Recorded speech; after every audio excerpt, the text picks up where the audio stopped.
agar Allah terus memberikan taufik dan hidayah inayahnya kepada kita, agar dapat kita istiqamah dalam amalan yang telah pun kita istiqamah melakukannya. Dan kemudian Allah beri kekuatan kepada kita juga untuk duduk terus beriktikaf di masjid ini, malah menimba ilmu, mencari ataupun mendengar perkongsian ilmu yang disampaikan oleh para pentazkirah setiap hari ataupun mingguan. Ini tidak lain dan tidak bukan semuanya daripada taufik daripada Allah Subhanahu wa taala. Jadi insya-Allah kita akan meneruskan pengajian kita yang saya rasa lama kita stop, hampir sebulan lebih. Kita berhenti daripada meneruskan perkongsian berkenaan tentang solat jemaah, iaitu panduan imam dan makmum. Sampai tak silap saya yang terakhir kita berhenti berkenaan tentang permasalahan-permasalahan berkaitan tentang imam. Antaranya bagaimana kalau imam terlupa baca Al-Fatihah, bagaimana keadaannya makmum hendak menegur imam, adakah dengan menegur Al-Fatihah. Kalau menyebut perkataan yang difahami ataupun berkata-kata, maka batal solat tersebut. Maka jikalau imam terlupa baca Fatihah, tiba-tiba dia takbir terus Bismillahirrahmanirrahim, terus baca surah Alam tara kaifa fa'ala rabbuka bi ashabil fil, makmum tak boleh tegur Al-Fatihah, tapi tegur dengan cara bagaimana? Zikir Subhanallah, walhamdulillah. Kalau makmum tu perempuan, boleh dengan cara menepuk tangan sebagai isyarat menegur. Tidak boleh berkata-kata di dalam solat. Hatta berkataan qi, qaf yang baris bawah pun tak boleh. Sebab dalam bahasa Arab qi membawa maksud peliharalah, jagalah. Hanya yang dibenarkan menurut syarak iaitu doa, puji-pujian, dan juga perkataan-perkataan zikir yang dibenarkan ketika solat. Adapun selain daripada itu tidak dibenarkan. Jadi persoalan yang timbul, kita disunahkan untuk berdoa ketika dalam solat, terutama dalam sujud yang terakhir. Persoalan yang timbul, solat kita berdoa dalam bahasa Melayu, boleh ke tidak? Memang dibenarkan untuk solat berdoa as-sana ni puji-pujian dan juga berzikir dalam solat. Tapi doa yang disebutkan doa dalam bahasa Arab. Persoalannya kita ni bukan orang Arab, kita bersujud berdoa tu dalam bahasa Melayu. Jadi bagaimana persoalannya?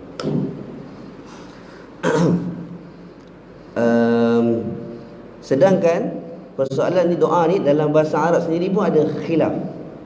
Maksudnya kalaulah doa tu doa yang kita reka sendiri, bukan doa yang warid daripada hadis, daripada Nabi, daripada Al-Quran. Contoh Rabbana atina fid dunya hasanah wa fil akhirati hasanah wa qina azabannar, ada dalam Quran, tak jadi masalah. Rabbana zalamna anfusana, ada kan? Doa yang warid daripada Quran, doa yang warid daripada hadis, tak jadi masalah. Jadi dalam bahasa Arab sendiri, kalau doa tu doa yang dibaca Allahumma salli ala sayyidina Muhammad, doa reka sendiri. Contoh Allahumma ja'alni minat tawwabin, atau Allahumma ja'alna, Allahumma rizukna fahman nabiyyin ke, ataupun apa ni, ya Allah luluskanlah periksa imtihan aku, minan najihin wal faizin fid dunya wal akhirat wa fil imtihanat. Contohnya, berilah kejayaan kepada aku di dunia dan akhirat, dan juga dalam peperiksaan yang aku hadapi. Tapi di bahasa Arab kan, ada yang mengatakan boleh, ada yang mengatakan tidak. Okey. Tapi kalau kita rujuk, mufti wilayah sendiri pun ada menyatakan ataupun menghuraikan dalam bab ni, dalam website ni, dia kata apa? Sebolehnya kalau kita nak berdoa dalam bahasa Melayu, biarlah dalam hati, tidak dituturkan dengan mulut. Itu sebaiknya, lebih selamat. Okey, ketika kita hendak bersujud yang terakhir, doa apa yang kita hajatkan, nak bahasa Arab tak tahu, tapi kita berkata-kata dalam hati apa yang kita hajatkan tu. Tapi bila berkata-kata dalam mulut ataupun kata-kata yang keluar yang zahirkan doa tu dalam bahasa Melayu, itu ada khilaf. Okey. Yang selamatnya kita tuturkan dalam bahasa Melayu tapi dengan hati. Okey. Jadi insya-Allah kita akan sambung lagi permasalahan-permasalahan berkaitan tentang imam dan makmum. Jadi hari ini kita akan masuk tajuk yang baru, iaitu permasalahan bagaimana pula imam ni dia tak percaya teguran makmum. Makmum dah tegur ni, subhanallah, apa kena ni, tak nak ikut teguran makmum. Macam mana? Jadi kita akan masuk hari ini, imam tidak yakin dengan teguran makmum. Jika imam terlupa lalu makmum mengucapkan tasbih, iaitu subhanallah, untuk mengingatkannya, maka imam hendaklah mengikut teguran yang diberikan oleh makmum. Apatah lagi kalau teguran tu diberi secara ramai-ramai. Subhanallah, subhanallah, ramai yang tegur. Okey. Akan tetapi jika imam tu dia memang tak mengetahui kesalahan dia, ataupun tak yakin dengan peringatan yang diberikan oleh makmum, jadi bagaimana dekat sini? Jadi di sini ada dua keadaan, ada dua pendapat. Pendapat yang pertama, imam itu boleh tidak menghiraukan teguran makmum. Sebab apa? Dia yakin ketika itu dia tak buat salah. Jadi yakin seseorang tu bergantung kepada keyakinan diri sendiri. Dia tak boleh ikut-ikut. Macam saya sendiri contoh, waktu antara ini kita luar sikit bab lah, dalam bab ibadah juga, dalam bab tawaf. Okey, antara syarat sah tawaf mesti cukup 7 pusingan dengan sempurna dan yakin. Okey, ketika tawaf bersama dengan jemaah, tiba-tiba saya imam ataupun mutawif yang bawa jemaah, dah yakin cukup dah 7. Tiba-tiba keluar seorang jemaah, "Ustaz, belum lagi Ustaz, kita baru 6 pusingan, kena tambah satu lagi." Dia suruh saya tambah satu lagi. Saya kata tak boleh, saya dah yakin 7, cukup 7. Kemudian yang makmum ni ketika itu dia baru yakin 6. Dia pun tak boleh, "Oh dah 7 ya Ustaz, tak apalah saya ikut Ustaz." Tak boleh. Sebab keyakinan dia ketika itu baru 6. Jadi apa yang perlu dilakukan? Dia perlu tambah lagi satu pusingan untuk cukupkan keyakinan dia 7 pusingan. Jadi walaupun secara logiknya,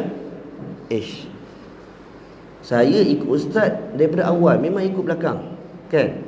Kalau secara logik, kalau Ustaz kata Ustaz dah 7, saya pun 7. Tapi waktu tu kiraan dia kira-kira baru 6. Jadi dia tak yakin lagi dah sampai 7. So dia kena tambah satu lagi. Jadi kes di sini, imam tu yakin dia tak buat salah. Apa salah aku ni? Makmum duk tegur-tegur. Jadi ada dua keadaan. Keadaan yang pertama, imam ni tidak mengikuti imam tersebut. Jadi bagaimana keadaan makmum tu? Kalau dia tahu dah imam tu salah juga dan tak ikut teguran, jadi makmum itu boleh mufaraqah. Makmum itu boleh mufaraqah. Dan yang keduanya, Imam Nawawi menyebut ada dua kaul dalam masalah makmum. Okey, yang pertama, bagaimana kalau masalah makmum yang ramai, yang tegurnya ramai, yang sampai bilangannya begitu banyak dan jelas hingga tidak munasabah, mereka boleh saja sekata-kata itu adalah salah. Maksudnya tegur tu ramai, sepakat. Kalau seorang saja, mungkinlah imam tu, aku yakin ni seorang je, ini semua tegur, subhanallah, subhanallah, subhanallah, subhanallah.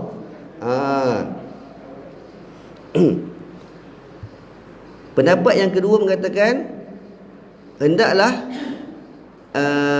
imam itu merujuk kepada perkataan mereka, iaitu kalau dah ramai sangat tegurannya dan memang kata sepakat, maka imam perlu mengikut teguran daripada makmum tersebut. Akan tetapi Abu Ali At-Tabari, Imam Abu Ali At-Tabari berpendapat imam hendaklah Imam An-Nawawi dan Al-Bayan mengatakan bahawa kebanyakan ashab Syafi'i berpendapat imam jangan merujuk kepada perkataan makmum. Akan tetapi Abu Ali Al-Tabari berpendapat imam hendaklah merujuk kepada perkataan mereka. Jadi ada dua pendapat. Pendapat yang pertama, imam tak perlu pun merujuk kepada perkataan makmum, andai kata dengan syarat imam tu yakin dia tak buat salah. Dia tak tahu pun, ataupun dia tak perasan apa salah dia. Jadi dia tak perlu hiraukan teguran makmum. Yang keduanya, kalau dah ramai-ramai tegur, imam perlu mengikut teguran makmum tersebut.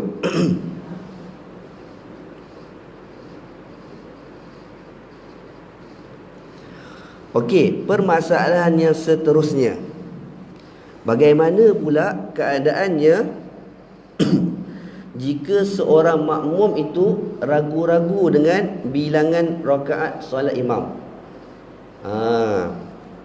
Jika makmum ragu-ragu adakah imam telah solat 4 rakaat ataupun 3 rakaat solat zuhur, adakah dia perlu tegur imam itu?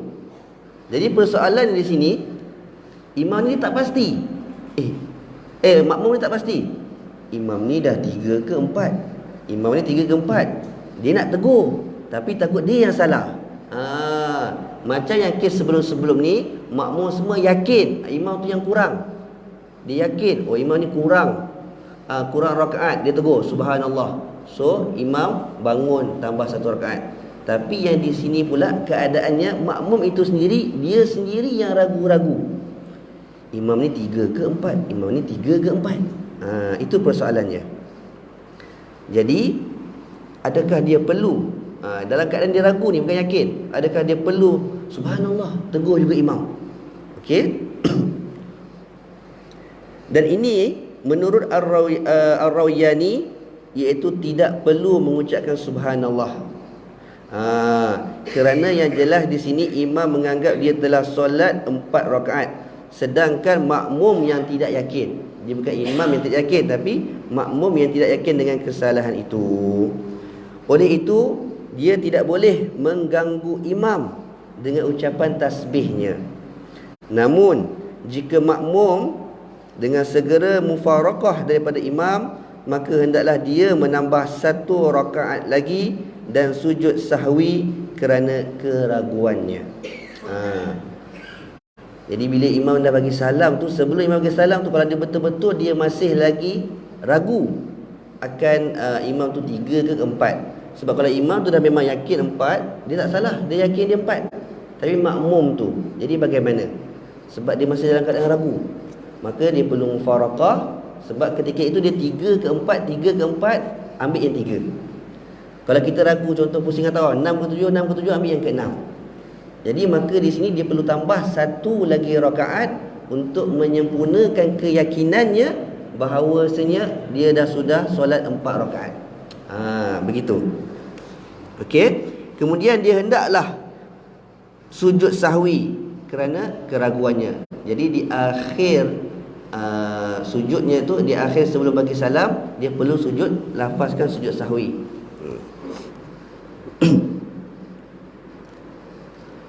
Okey, jadi hukum yang seterusnya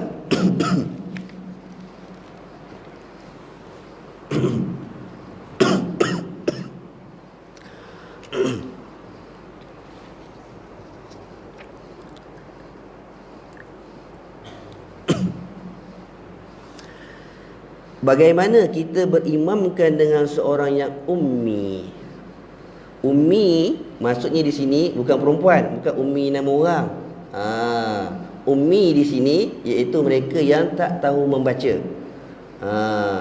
Yang tak tahu membaca, tak tahu menulis, kan? Okey, bagaimana berimamkan dengan seseorang yang ummi? Jika ternyata bahawa imam yang diikuti itu merupakan seorang yang ummi, iaitu yang tidak tahu membaca, maka solatnya tidak sah. Melainkan kalaulah dia menjadi imam dan di belakangnya semua orang yang ummi. Okey, tapi kes di sini dia seorang yang ummi, tetapi makmumnya adalah orang yang boleh membaca, orang yang lebih baik maksudnya yang tahu membaca Al-Quran dan sebagainya. Okey. Ini Allahumma salli ala sayyidina Muhammad tidak termasuk kepada Rasulullah sallallahu alaihi wasallam. Nanti ada yang bahaskan habis Rasulullah seorang ummi jadi imam boleh. Okey, ini tak termasuk Rasulullah sallallahu alaihi wasallam. Sebab kita dah tahu khususiat Rasulullah sallallahu alaihi wasallam lain. Dan kenapa Rasulullah dilantik sebagai seorang ummi? Rasulullah sallallahu alaihi wasallam bukanlah menyebabkan kekurangannya, kecacatannya. Ada sebab mengapa Rasulullah diutuskan sebagai seorang yang ummi. Sebab kaum Arab semua sendiri tahu Rasulullah SAW seorang yang ummi sebelum diutuskan menjadi Rasul. Sebab apa?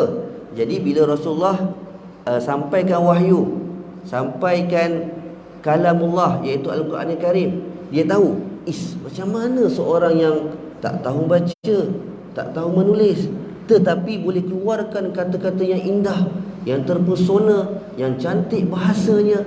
Al-Quran Al-Karim, mukjizat Al-Quran Al-Karim. Jadi mereka tak dapat nak menolaknya. Kalaulah Rasulullah boleh baca mungkin, ini mesti buat sendiri, ni yang tulis sendiri. Tapi tidak. Malah Rasulullah tak boleh baca dan digelar sebagai ummi. Adapun realiti sekarang, hukum berimamkan seorang yang ummi, jika seorang yang ummi menjadi imam kepada satu jemaah yang tahu membaca dan juga jemaah yang tidak tahu membaca, maka solat jemaah ummi itu sah. Tapi solat jemaah yang tak ummi itu yang boleh baca tak sah. Faham tak? Maksud di sini, jika imam tu seorang ummi, anda kata sayalah jadi imam seorang yang ummi yang tak boleh membaca, kemudian jemaah tu tergolong daripada golongan jemaah yang ada yang golongan yang ummi, ada golongan yang memboleh baca. Manakala solat jemaah yang tahu membaca itu tidak sah dan wajib diulangi semula solat mereka. Itu keadaannya jika seseorang yang ummi. Ini kes seorang yang ummi. Bagaimana pula kes seseorang yang makmum tu lebih faqih, ataupun seorang makmum tu alim faqih, tetapi imam dia tu imam yang tak fasih bacaannya, sebutan hurufnya kurang tepat makhrajnya. Sedangkan makmum belakangnya orang yang fasih, yang faqih. Bagaimana? Okey. Yang pertama, kata Al-Bandihi, jika seseorang yang pandai membaca berimamkan orang yang pelat bacaannya, seperti dia tidak dapat menyebut huruf qaf dengan makhraj yang betul, bahkan disebutnya di antara bunyi qaf dengan kaf. Qaf tu jadi bunyi kaf.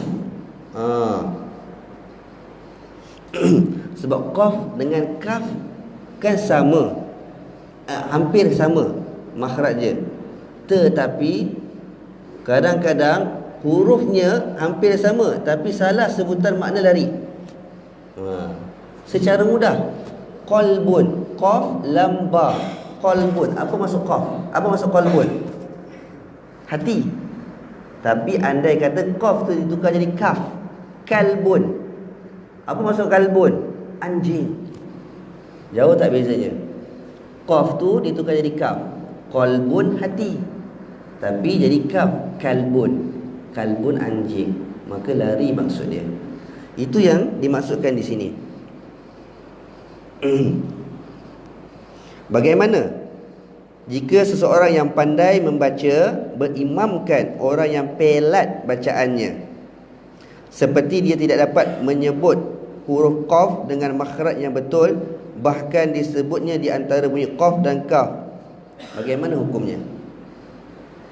Jika imam tu dia bukan sengaja, maksudnya dia tahu dia nak sebut tu huruf qaf, tapi sebab dia pelat, pelat dia tak boleh sebut secara sempurna, maka di sini sah solatnya. Sah solatnya serta sah solat makmumnya, tetapi makruh. Yang afdalnya, kalau ada orang yang di belakangnya yang lebih afdal, lebih baik, itulah yang jadi imam. Okey.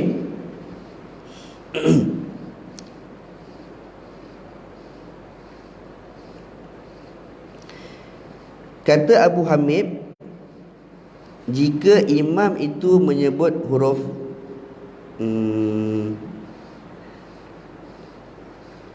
sekejap sorry. Okey, itu yang pertama. Yang kedua pula, bagaimana keadaannya jika kita menukar huruf zal pada ayat allazina an'amta alaihim, tetapi ditukarkan dengan bunyi dal. Alladina an'amta alaihim, dal ditukar huruf za.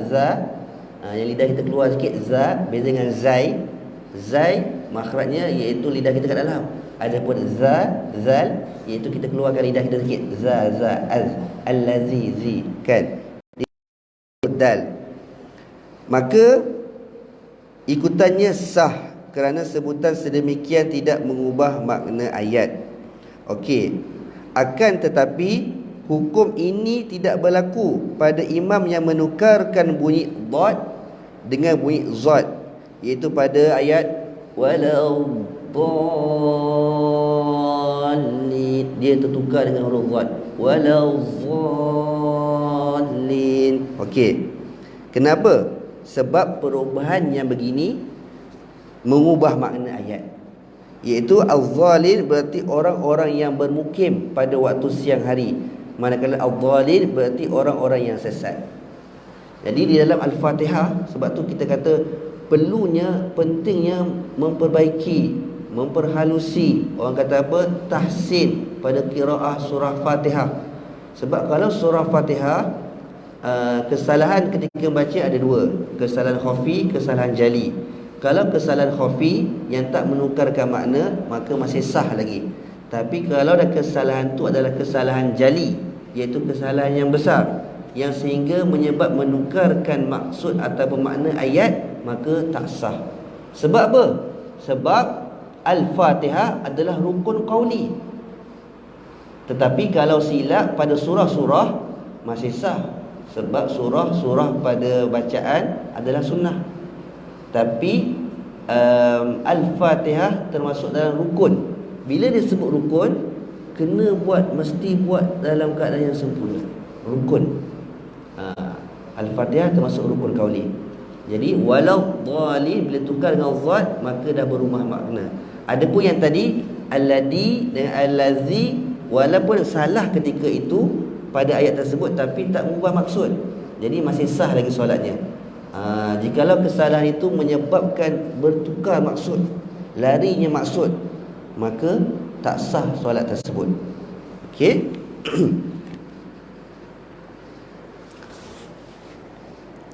Yang keduanya, wajib makmum yang qari. Maksud yang qari ni yang mahir membaca, kan? Yang mahir membaca, yang bagus bacaan dia, kan? Apabila mendapati imamnya melakukan kesalahan dalam bacaan Al-Fatihah yang mengubah maksud ataupun mengurangkan huruf-huruf Al-Fatihah, sama ada meninggalkan satu ataupun menukar huruf, maka makmum ini wajib bagi dia mufaraqah. Dia tahu, imam ni tak sempurna ataupun bacaan Al-Fatihah dia salah ni. Dia sedar. Sebab orang yang alim ataupun orang yang qari, yang fasih, dia sedar bacaan imam dia ni, kalau sekadar makhraj dia saja ataupun yang kurang tepat makhraj sehingga tak menukar maksud, tak jadi masalah untuk ikut terus. Tetapi andai kata kalau dah memang nampak kesalahannya besar, maka seorang yang qari ni, yang fasih ni, dia wajib mufaraqah, iaitu dia keluar daripada imam dan dia buat solat sendiri, selesaikan solatnya sendiri. Ini dalam hukum kita, hukum mazhab Imam Syafi'i. Sekali lagi saya bacakan. Wajib makmum yang qari, iaitu yang pandai membaca mufaraqah. Mufaraqah ni kita dah bincangkan, iaitu dia berpisah, iaitu keluar daripada mengikut imam. Berarti dia tak ikut imam dah, tak ikut dah pergerakan imam, dia buat seorang selesaikan sendiri. Okey. Perlu ingat, mufaraqah ni bukan berarti dia batalkan solat. Ada yang faham dia terus batalkan solat, dia pergi belakang, dia buat solat sendiri pula. Sedangkan mufaraqah dia boleh niat saja aku keluar tak ikut imam, dan di tempat itu juga dia terus selesaikan solatnya. Kalau dia dah buat 2 rakaat contohnya ataupun 1 rakaat, dia tambah teruskan, cuma dia tidak mengikut imam. Okey, itu maksud mufaraqah. Jadi wajib makmum yang qari' mufaraqah apabila mendapati imamnya melakukan kesalahan dalam bacaan Al-Fatihah. Perlu ingat Al-Fatihah. Kalau imam tu baca salah dalam surah, contoh Wadduha ke, ataupun surah-surah lazim yang lain ke, tak perlu sampai nak mufaraqah. Sebab Al-Fatihah ni dia rukun. Rukun yang wajib, rukun qauli dalam solat. Okey. Yang mana kesalahan dalam bacaan Al-Fatihah yang mengubah makna. Suara sedap tu kiranya kelebihan. Okey. Ada yang pernah persoalkan, tanya kepada Ustaz Lutfi, saya tak boleh lah, tak suka lah dia dengar azan. Macam mana, apa hukum dia azan dalam keadaan suaranya tak sedap? Dia azan tapi suaranya tak sedap. Jadi boleh ke jadi makmum atau boleh ke jadi Bilal? Imam tak sedap ni boleh ke jadi imam? Disebutkan selagi mana imam tu bacaan dia, bacaan yang betul makhrajnya, sebutan dia, yang baik bacaan dia, iaitu tartil bacaan dia, kan, maka sah, boleh. Adapun suara tu keunikan ataupun kadang-kadang orang lain dengar sedap je, dia ni mungkin dia ada rasa benci ke, dengki ke, kan. Kalau orang dah ada dengki kan, jadi imam semua tak sedap.